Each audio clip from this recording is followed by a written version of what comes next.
आप सभी का आज की इस क्लास में स्वागत है। आज हम सीखेंगे प्रश्नावली 4.3 का पांचवा प्रश्न। प्रश्नावली 4.3 का पांचवा सवाल क्या कहता है? निम्नलिखित आलेखों में से प्रत्येक आलेख के लिए दिए गए विकल्पों में से सही समीकरण का चयन करना है। तो आकृति ए के लिए हमको दिया गए हैं 4 समीकरण और आकृति बी के लिए हमको दिए गए हैं 4 समीकरण।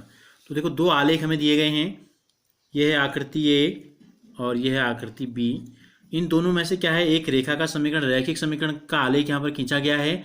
तो हमें करना क्या है, हमें पहचानना है कि जो ऊपर समीकरण दिए गए हैं इनमें से कौन इस रेखा का समीकरण है, जो रेखा हमको दिखाई दे रही है। ठीक है, तो क्या करते हैं, देखो इस रेखा में आपको कितने बिंदु दिखाई दे रहे हैं, 1 बिंदु, 2 बिंदु, 3 बिंदु के निर्देशांक दिए गए हैं।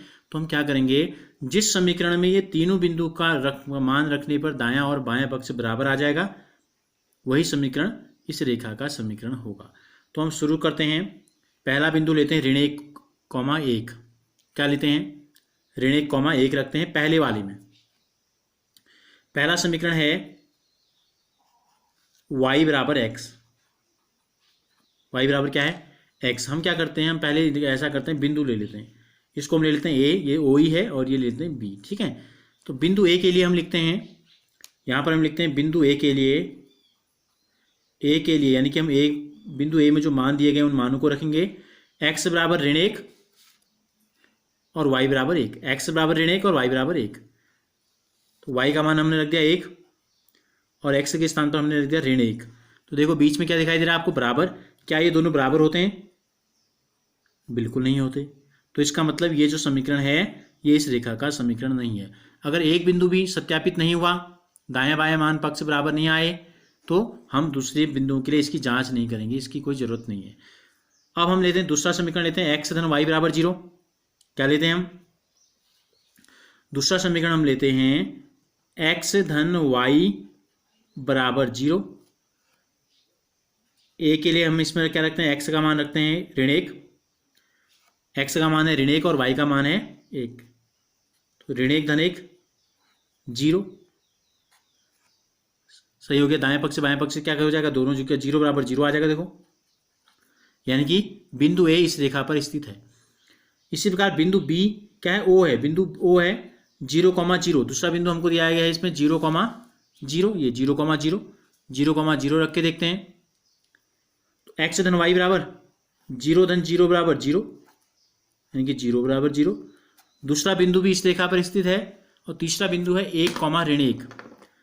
बिंदु बी हमने इसको लिया है 1, ऋण 1, यानी कि x बराबर 1 और y बराबर ऋण 1।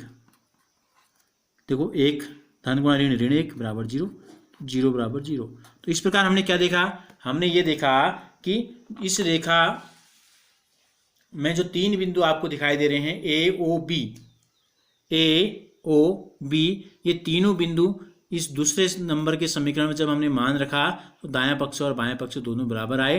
तो इसका मतलब यह है कि इस रेखा का जो समीकरण है वो x धन y बराबर 0 है। लिख देंगे यहां पर। अतः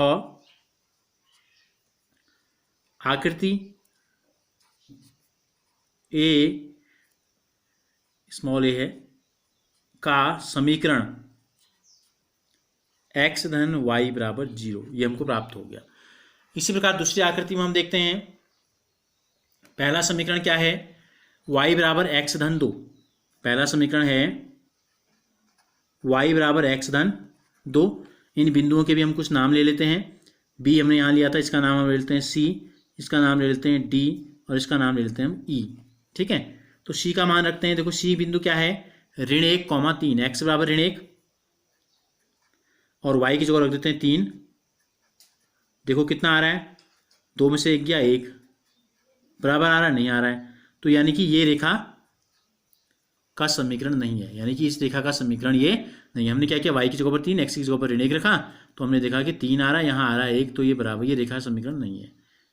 दूसरी रेखा देखते हैं क्या है। दूसरी रेखा हमको दी गई है y बराबर x ऋण 2। क्या दी है, y बराबर x ऋण 2। तो y का मान हमने क्या कहा, ऋण 1,3 में 3 और इसका मान ऋण 1 और यहाँ ऋण 2 रख दो। तो देखो ऋण 3 और ऋण 3 भी क्या होते हैं, बराबर नहीं होते। यानी कि ये वाला समीकरण भी क्या है, ऊपर जो आकृति दी गई है इसका समीकरण नहीं है। अब हम लिखते हैं तीसरा समीकरण, देखते हैं। तीसरा समीकरण दिया है y बराबर ऋण x धन 2। तो y का मान क्या रखना है हमें, बिंदु है ऋण 1,3, तो y बराबर 3 और x बराबर ऋण 1। ऋण की जगह ऋण रखेंगे, x की जगह ऋण 1 रखेंगे, धन 2 हमने रखा। तो ये हो गया 3 बराबर ऋण गुणा ऋण धन 1 धन 2। धन 1 धन 2 होता है 3। तो पहला बिंदु C, पहले बिंदु C जो है इस रेखा पर स्थित है। पहला बिंदु C इस रेखा पर स्थित है। अब दूसरा बिंदु देखते हैं D, 0,2 है। 0,2 इस रेखा पर है या नहीं है। बिंदु D रख के देखते हैं। 0,2 तो यानी कि y की जगह पर 2, x की जगह पर 0, तो क्या आ गया 2 बराबर 2 आ गया। बिंदु डी भी क्या है, इस रेखा पर स्थित है। अब हम क्या करते हैं, बिंदु ई को देखते हैं। किसे देखते हैं, बिंदु ई को देखते हैं। बिंदु ई क्या है 2,0। बिंदु ई यहां पर देख लेते हैं। y का मान क्या रखेंगे 0, x, y है x धन 2, x का मान है 2। तो क्या आ गया, 2 बिंदु तो इस पर थे लेकिन तीसरा बिंदु इस पर स्थित नहीं है। तो यानी कि ये भी क्या है, रेखा का समीकरण नहीं है। अब बचा क्या, केवल एक रेखा हमारे पास बची, x धन 2y बराबर 6। तो इसका मतलब ये जो ग्राफ है वो इस रेखा का होगा जरूर। अब जांच कर लो, जांच यहीं पर कर लेते हैं हम। देखो x की जगह पर ऋण 1 रखेंगे, y की जगह पर रखेंगे 3, 3 दूनी 6, 6 से 1 घटाएंगे 5, तो ये भी नहीं हो रहा है। तो होना तो क्या चाहिए था, तीसरा वाली रेखा जो हमने ली थी y बराबर ऋण x धन 2, अच्छा y बराबर ऋण x धन 2 थी। ये क्या थी, y बराबर थी ऋण x धन 2। तो हमें क्या करना था, y बराबर ऋण x धन 2, इसकी जांच करनी थी हमें यहाँ पर। ऋण x का मान हमने क्या रख रहे थे, x का मान हम रख रहे थे 2,0। तो x की जगह पर हमने यहाँ 0 आ गया और x की जगह पर हमको 2 रखना है। तो क्या आ गया यहाँ 0 बराबर 0। तो तीसरा बिंदु भी इसमें सही आ गया था। ये जो हमने दूसरा समीकरण ले लिया था ये नहीं था, हम तीसरे समीकरण में देख रहे थे x बराबर y बराबर ऋण x धन 2 को हम जांच कर रहे थे। तो हमने क्या देखा, बिंदु C भी इस पर स्थित है, बिंदु D भी इस पर स्थित है और बिंदु E भी इस पर स्थित है। तो इसका मतलब क्या है, अतः आकृति B का समीकरण जो है वो समीकरण कौन सा आया हमारा, y बराबर ऋण x धन 2 आ गया। ये इस समीकरण का ग्राफ हमको दिया गया है। अगर आपको ये वीडियो अच्छी लगी तो इसे लाइक ज़रूर कीजिए और हमसे जुड़े रहने के लिए चैनल को सब्सक्राइब कर बेल आइकन को जरूर प्रेस कीजिए। और अगर आपने इससे पहले के वीडियोस देखने हैं तो जो लिंक आपको दिखाई दे रहा है क्लास 9 मैथ्स, इस पर क्लिक करिए।